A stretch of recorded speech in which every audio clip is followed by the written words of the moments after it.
kita bayar pajak, suara kita kritis dikit aja di penjara. Bikin mural aja di penjara. Terus buat apa kita bayar pajak? Partai Buruh membawa 3 hal.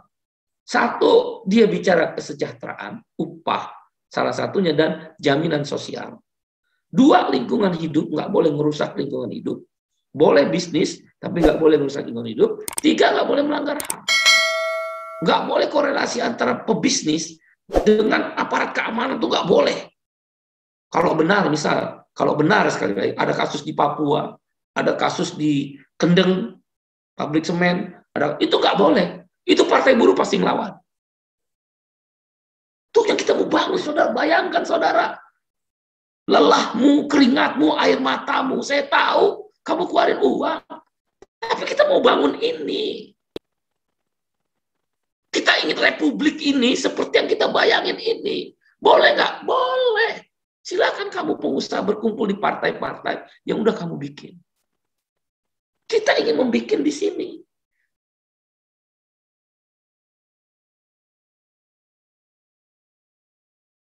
Ada 3 bagian besar, yaitu 1 bagian pertama, memastikan mekanisme organisasi bergerak dari mulai Rakernas dan Kongres nanti, sehingga terbentuklah kebangkitan Partai Buruh yang baru diputuskan di Kongres Partai Buruh yang direncanakan. Sebagaimana tadi Bung Agus sebagai Ketua Rakernas, Panitia Rakernas, partai sekaligus adalah PLH Sekjen mengatakan direncanakan 27 sampai 28 Oktober 2021. Bagian kedua, kita memastikan harus lolos verifikasi KPU. Oleh karena itu nanti Kongres akan membahas strategi. Dan juga yang paling penting ada istilah, sekali lagi ini istilah ya, nanti kita cari yang pas. Pengurus ramping.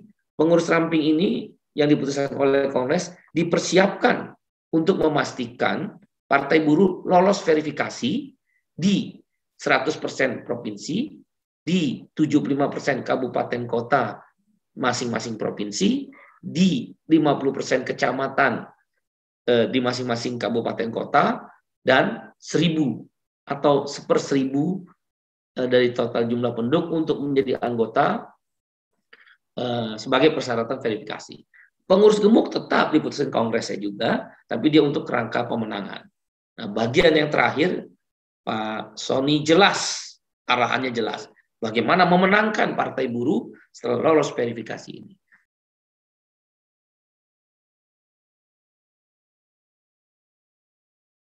Ideologi, satu platform yang sama, satu ideologi yang sama, satu azas yang sama, welfare state, negara sejahtera. Bung Iqbal, kalau orang bertanya apa itu welfare state, jawablah 13 platform Partai Buruh. Itulah welfare state kita. Kita nggak mungkin semuanya kita raih, saudara. Nggak mungkin semua kita rangkul, nggak mungkin. Itu udah sunatullah, hukum Tuhan. Atau bahasa kita sehari-hari, hukum alam. Oleh karena itu kita berpikir kita, kami. We itu jangan diartikan kita. We itu diartikan kami. Siapa kami? Buruh pabrik, buruh tani, buruh nelayan, buruh guru, ibu jamu gendong, tukang ojek, guru-guru, semua orang-orang kecil itu. Kami, not kita. We, it means kami, not kita. Kami, we are the working class. Apa yang kami pikir? Welfare state. Tentang orang punya pikiran-pikiran lain tentang negara, silahkan. Itu hakmu, dibolehkan oleh konstitusi. Tapi kami ingin memikirkan negara sesuai konstitusi yang ada juga. Ideologi Pancasila, Undang-Undang Dasar 45, welfare state. Apa itu welfare state? 13 platform. Daulat rakyat, bukan daulat tuan, bukan daulat uang, bukan daulat dinasti, bukan daulat cukong, bukan daulat kekuasaan, tapi daulat rakyat. Maka partai harus mencerminkan daulat rakyat. Apa Bung Iqbal? Itu pendiri partai itu bukan orang. Bukan orang per orang. Bukan dinasti. Bukan yang punya uang. Pendiri partai adalah 11 organisasi. Yang diawali oleh almarhum Profesor Dr. Mokhtar Pakpahan bersama Bang Sony Pujisasono. Master hukum. Mereka memulai bersama kawan-kawan yang lain, ada Bang Darta, ada Bang Ismail, ada Bang Agus, ada yang sudah mendahului kita, mungkin Bang Markus Tiwau dan lain sebagainya. Tapi next, Partai Buruh yang baru ini 11, itu daulat rakyat. Nanti ada majelis rakyat. Presiden partai bisa dipecat oleh pemilik partai. Siapa? Majelis rakyat. Itu daulat rakyat. Kita harus cerminkan. Ada model DPR, kita sebut majelis nasional. Ada model presidensial republikan, kita sebut dengan eksekutif komite. Ada model MK, MA, atau yudikatif, kita sebut mahkamah partai. Siapa pemilik suara? Nanti kita atur. Yang membayar iuran pemilik suara. Kita atur. Kalau negara, siapa yang punya pemilik suara? Harusnya kan rakyat yang membayar pajak. Ini kita bayar pajak, suara kita kritis dikit aja di penjara. Bikin mural aja di penjara. Terus buat apa kita bayar pajak? Nah, itu yang kita mau rubah. Kecil tapi bermanfaat. Korupsi, misal. Kita balikin KPK jadi dalam 13 platform itu anti korupsi. Ukurannya apa, Bung Iqbal? Mulai dari KPK dulu. Kita balikin KPK jadi super body. Mungkin saya yang akan terkena pertama. Boleh jadi kalau saya korupsi. Mungkin kamu, mungkin kamu, mungkin kamu, mungkin kamu, mungkin mereka. Biarlah KPK nanti menjadi super body. Oleh karena itu jangan korupsi. Kalau mau kena, mau nggak kena, kan sederhana. Kalau nggak mau kena KPK, jangan korupsi. Jangan ngambil uang rakyat. Jangan makan hak orang kecil. Jangan ngambil bansos. Sederhana, hukum agama juga begitu. Harusnya kan tanpa KPK nggak boleh korupsi. Mau agama Islam, Nasrani, Buddha, Hindu, Konghucu. Tuh, contoh kita platformnya yang disebut welfare state. Tesisnya, ini tesisnya.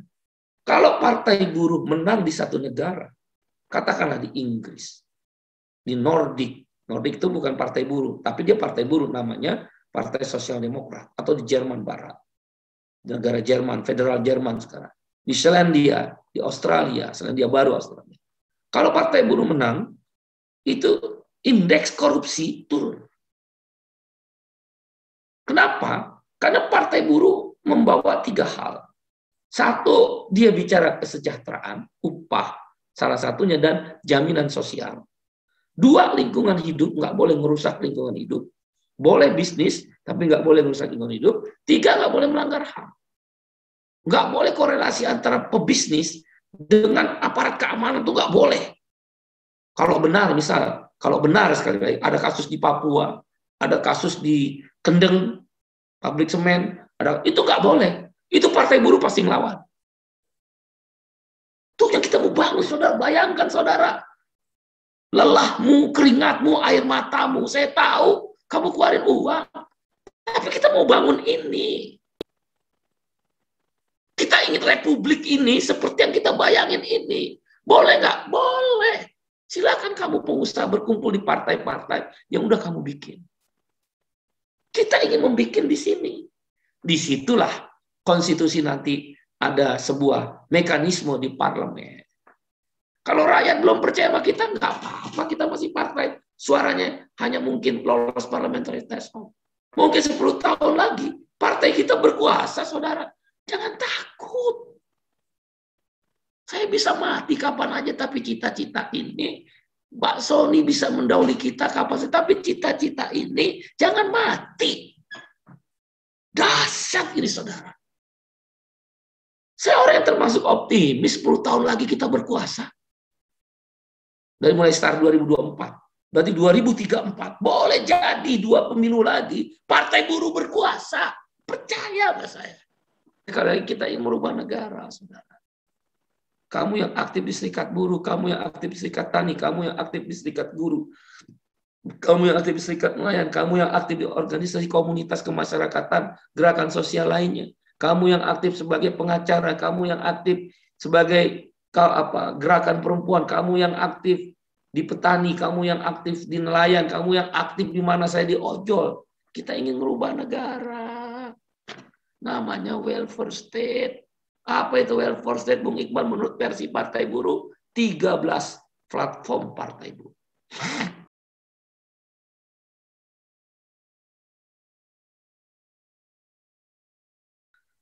Rakernas Partai Buruh sudah diputuskan oleh rapat 11 organisasi Partai Buruh dan persetujuan dan seizin Ketua Umum Partai Buruh yang sekarang, Pak Sony Puji Sasono, akan dilakukan tanggal 9 September 2021. 9 September 2021.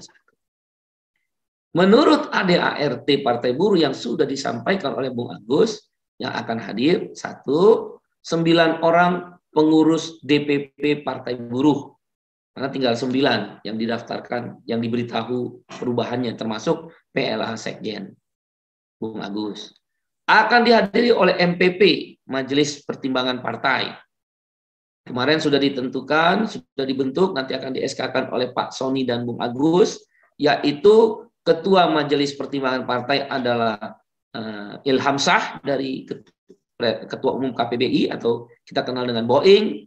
Kemudian juga ada Pak Didi Suprijadi, ya, tokoh guru, mantan pengurus besar PGRI dan Ketua Majelis Nasional KSPI, ya, sebagai sekretaris, dan nanti akan disusun elemen yang lain masuk di Majelis Pertimbangan Partai. Siapa lagi yang hadir dalam Rakernas?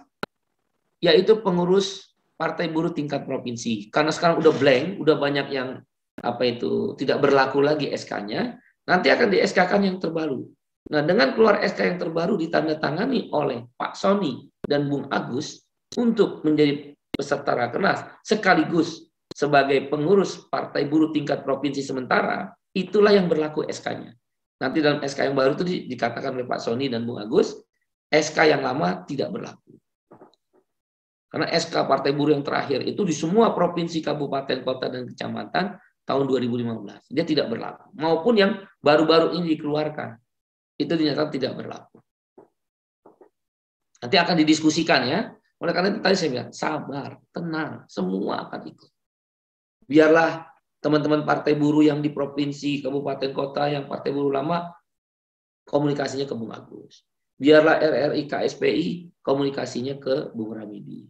RRI FSPMI, komunikasinya ke Bung Riden. KPBI ke Bung Boeing. SPI ke Bung Ruli. Dan semua gerakan elemen-elemen lainnya. Serahkan itu. Kita udah sepakat mekanismenya begitu.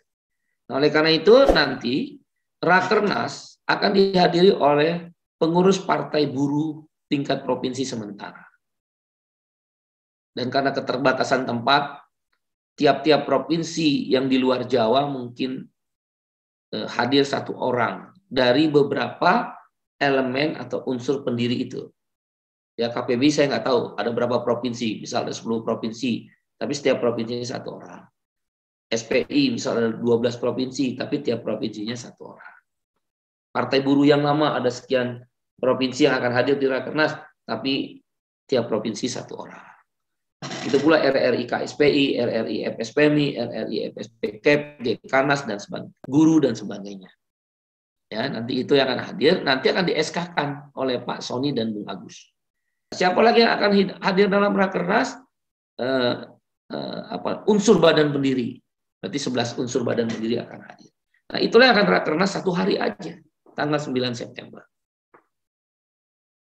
Saya janji sama kamu, semua masuk. Tunggu. Di kongres itu kita akan atur. Yang istilah pengurus ramping, pengurus gemuk. Istilah, ya. Nanti kita cari hal yang tepat. Semua masuk. Nggak ada yang ditinggal. Tidak ada satupun yang akan kita tinggal. Sepanjang kita saling percaya, ada komitmen dan integritas moral. Percayalah. Oleh karena itu Rakernas nggak bisa hadir semua. Bung Iqbal, bagaimana kalau yang nggak hadir? Semua boleh ikut melalui Zoom. Kita buka. Ya.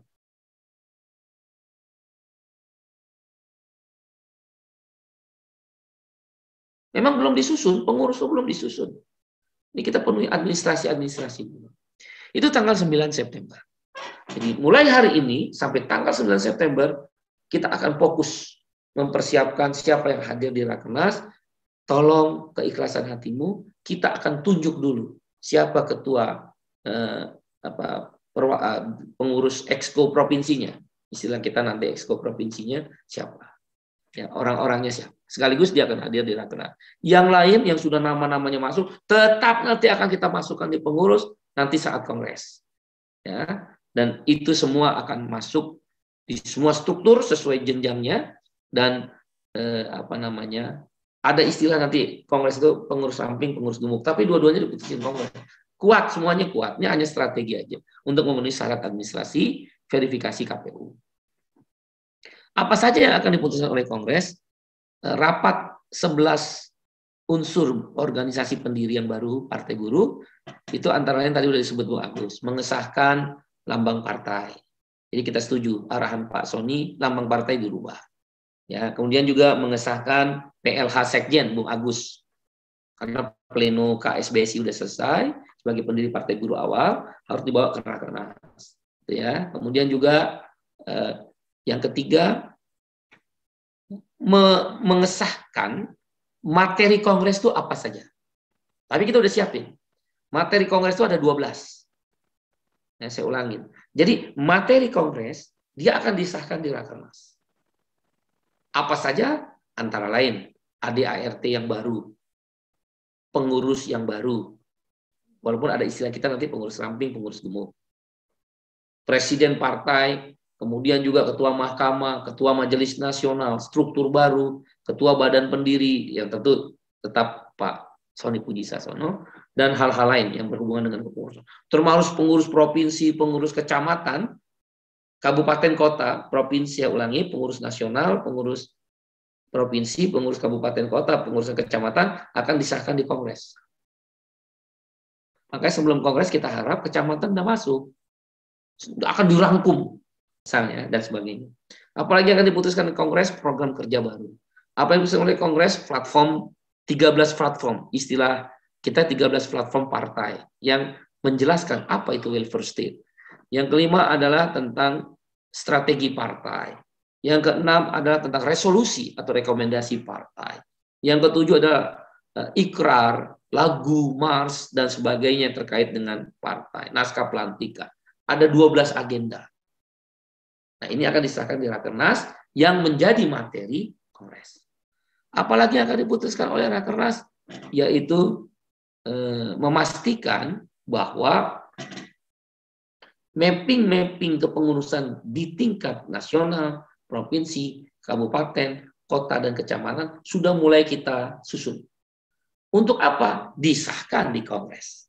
Itu rapat pada hari Sabtu yang lalu di kantor SPI Mampang Perapatan Jakarta, 11 organisasi pendiri Partai Buruh hadir. Ya, itu Rakernas. Nah, dengan demikian nanti setelah ada keputusan Rakernas, masih ketua Partai Buruhnya adalah Pak Sony, PLH Sekjennya adalah Bung Agus. Dari Rakernas menuju Kongres berarti 10 September ya, udah selesai. 10 September 2021 sampai dengan Kongres yang udah kita sepakati pada tanggal 27 sampai 28 Oktober, semua keputusan-keputusan Rakernas akan dipersiapkan untuk menjadi materi Kongres. Termasuk mapping tadi. Susunan pengurus dari kecamatan, kabupaten, kota, provinsi, dan nasional itu udah disiapin. Udah disiapin. Strategi ramping gemuk sudah disiapkan. Maka masuk Kongres 27 sampai 28 Oktober 2021, disitulah akan disahkan. Ada 12 agenda. Termasuk susunan pengurus dari mulai nasional sampai kecamatan. Semua masuk, insya Allah. Ya, tapi untuk yang peserta Rakernas dan siapa peserta Kongres Bung Iqbal? Peserta Kongres ada nanti kita lihat ADART-nya. Susunan pengurusnya bisa berubah nggak Bung Iqbal dari yang susunan pengurus peserta Rakernas? Sangat bisa. Bahkan kemungkinan sudah mendekati faktualnya. Susunan pengurus nasional, provinsi, kabupaten, kota, kecamatan sudah mendekati faktualnya yang terdiri dari 11 organisasi pendiri tadi.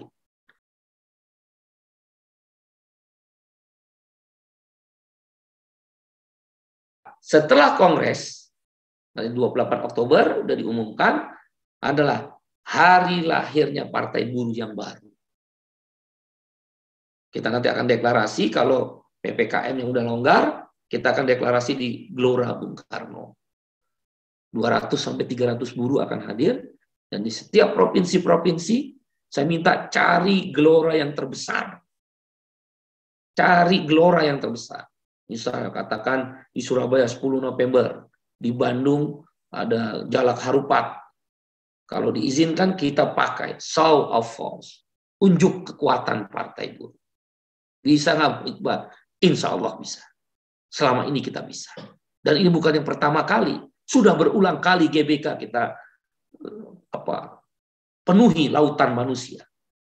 Hanya partai-partai besar yang bisa.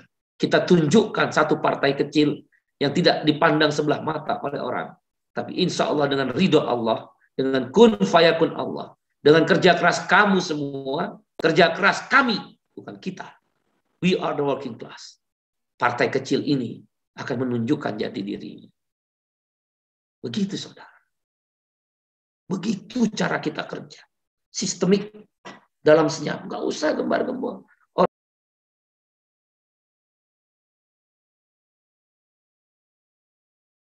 Saya minta perhatian, sekali lagi saya minta perhatian pada organisasi unsur pendiri, 11 organisasi unsur pendiri Partai Buruh yang baru, dan kawan-kawan yang punya link, yang punya jaringan, ini kerja jaringan.